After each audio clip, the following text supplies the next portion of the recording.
राजा परीक्षित ने मृत सर्प को उठाकर शमीक ऋषि के गले में डालने का कार्य स्वेच्छा अपनी इच्छा से न किया था, बल्कि स्वर्ण मुकुट में विराजमान कलयुग द्वारा बुद्धि भ्रष्ट किए जाने पर उन्होंने यह कार्य किया।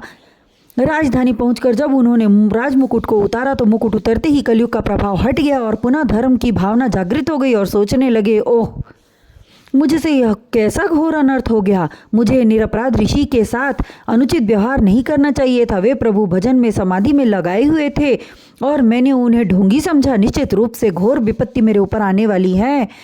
ज्ञानियों ने कहा है कि विपत्ति के समय विपरीत बुद्धि हो जाती है। विनाश काले विपरीत बुद्धि, यह सोचते हुए अति दुखी होने लगे। सदा ब्राह्मणों ऋषियों के चरण धोने वाला मैं, आज मुझे यह कैसा अनर्थ हो गया। प्रभु, वे प्रायश्चित कर ही रहे थे कि शमीक ऋषि के शिष्य कुर्मुक का आगमन हुआ। राजा ने उनका सम्मान किया और जलपान आदि कराने के पश्चात बोले, हे ऋषि बालक, श्री शमीक ऋषि कुशलता पूर्वक तो हैं। राजा परीक्षित के वचन सुनकर कुर्मुक नाम के ऋषि शिष्य ने कहा, हे राजन, मुझे ऋषिराज ने आपको संदेश देने के लिए भेजा है। राजा परीक्षित ने पूछा, कैसा संदेश बालक? तब कुर्मुक बोला, हे राजन, आपको ऋषि पुत्र बालक श्रृंगी ऋषि ने श्राप दिया है कि आज से ठीक 7वें दिन आपको तक्षक नाम का अति विष वाला विषधर डसेगा और आपकी मृत्यु हो जाएगी। यह सुनकर राजा परीक्षित विचलित न हुए, बल्कि उनका मुखमंडल अपूर्व खुशी से जगमगाने लगा। वे उठ खड़े हुए और हाथ जोड़कर बोले, हे ऋषि बालक, ऋषिराज ने श्राप देकर मुझ अधर्मी पर बड़ी कृपा की है। मुझे उनका श्राप शिरोधार्य है। मेरे द्वारा हुए पाप का न्यायोचित दंड यही है। शमीक ऋषि के शिष्य से इस प्रकार विनय करके राजा ने विदा किया और अपने भविष्य को जानकर अपने पुत्र जन्मेजय का राज तिलक कर दिया और ज्ञान का उपदेश देकर बोले, हे पुत्र जन्मेजय, अब तुम राजा हो और राजा के लिए प्रजा पुत्र के समान होते हैं। अतः तुम प्रजा का पालन पुत्रवत करना। प्रजा के दुखों को जानने के लिए स्वयं नगर में जाना। इस प्रकार बहुविधि से जन्मेजय को समझाने के बाद उन्होंने राजवस्त्राभूषणों को उतारकर सन्यासियों जैसा वेश धारण कर स्वयं गंगा तट पर चले गए और गंगा तट पर बैठकर अनशन भूखा रहना व्रत धारण कर लिया। उनके अनशन व्रत का हाल जब शमीक, श्रृंगी एवं अन्य ऋषियों को मालूम हुआ तब वे भी इकट्ठे होकर गंगा तट पर आए। अंगिरा, भृगु, परशुराम, अत्रि, विश्वामित्र, च्यवन, अरिष्ट, नेमि, मेघा, तिथि एवं अन्य 88,000 ऋषियों का गंगा तट पर आगमन हुआ। राजा परीक्षित ने सबका आदर सत्कार किया और चरण वंदना करते हुए विनय पूर्वक स्वर में बोले, हे ऋषियों, आपके दर्शन पाकर आज मैं सौभाग्यशाली हो गया हूँ। मुझे अहंकार हो गया था कि जिसका दंड मुझे ऋषि कुमार के श्राप से मिलने वाला है, मैं इसी दंड के योग्य हूँ। मेरे भीतर पाप ने जन्म ले लिया, सो ऋषि कुमार के श्राप योग्य हूँ।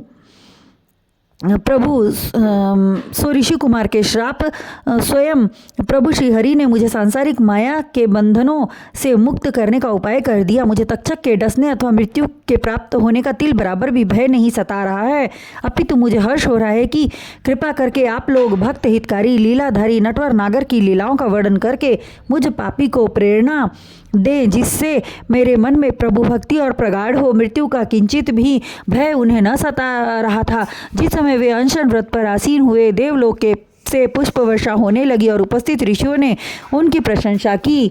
गंगा जी के दक्षिण तट पर कुश आसन पर पूर्व की ओर मुख करके बैठे हुए राजा परीक्षित से ऋषिगण बोले, हे राजर्षि, प्रभु की भक्ति में लीन होना आपके लिए कोई नई बात नहीं है। आपके पूर्वज तो साक्षात त्रिलोकीनाथ के साथ आठों प्रहर रहते थे। उनके पश्चात ऋषियों ने कहा, हे राजन, हम लोग आपकी मृत्यु तक यहीं रहेंगे और आपको हरिकथा रूपी अमृत का रसपान कराएंगे।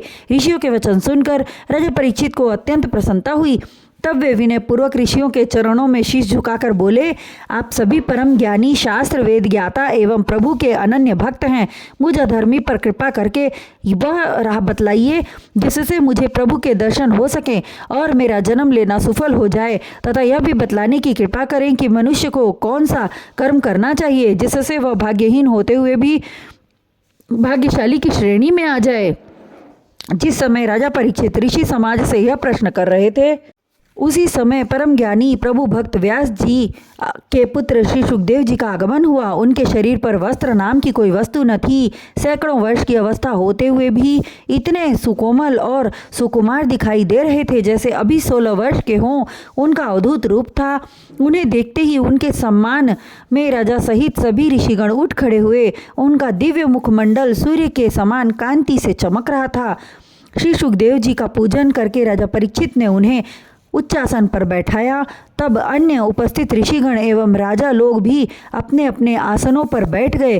तत्पश्चात राजा परीक्षित श्री सुखदेव जी के चरणों में शीश नवाकर बोले, हे योगेश्वर, आपके आगमन से मैं पापी कृत्य हो गया।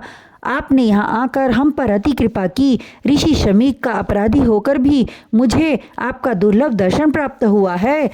यह मेरे लिए सौभाग्य की बात है। आपके चरण रज से यह स्थान और भी पवित्र हो गया। आप जैसा ज्ञानी महात्मा का चरण धोने का सौभाग्य मुझे प्राप्त हुआ। हे अनाथों के नाथ, आपने धर्मधुरी कहे जाने वाले पांडवों का वंशज समझ मुझे दर्शन दिया, यह आपकी महानता है।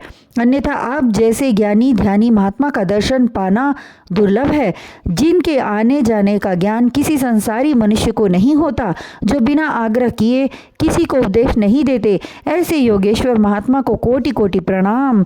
हे योगेश्वर, आप परम सिद्ध ज्ञानी हैं। कृपा करके मेरे लिए यह बतलाइए कि मरणासन्न को प्राप्त मृत्यु के क्या कर्तव्य हैं। मरणासन्न को प्राप्त मनुष्य के क्या कर्तव्य हैं।